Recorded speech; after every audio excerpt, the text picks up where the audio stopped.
Thank you, Ian. As we mentioned, firefighters are confident the Las Conchas Fire's flames will not make it into the town of Los Alamos, but county officials say it's too soon to give the all clear. News 13's Amanda Goodman continues our coverage with more on that. Amanda.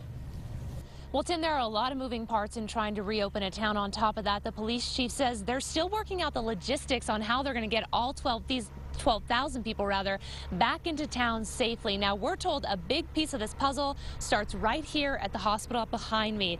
Now, the hospital's been closed for nearly 5 days, and it can't just open its doors. The whole place has to be cleaned from top to bottom. On top of that, equipment and supplies have to be checked, and then you have to bring back all the doctors, nurses, and support staff. Today, more than 70 people from a cleaning crew joined the efforts to get the hospital into top shape. And that's just one of the tasks the county needs to complete before the town site can be reopened. They're also trying to make sure essential services are up and ready to go. Then there's the task of actually getting those 12,000 people back into their homes safely.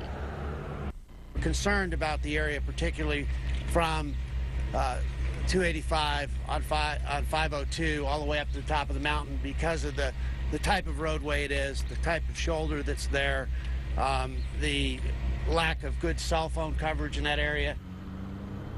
And the chief did say they do plan to have medical personnel along the route, as well as people who can just give information about what's going on.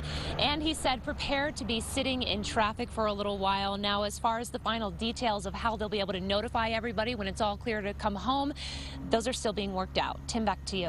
Thank you, Amanda. The chief did not give any estimation for when the evacuation order would be lifted. He did recommend anyone with medical conditions to consult their doctor before returning to Los Alamos because of the smoke. Tonight at 10, how national lab officials are preparing to get employees back to work.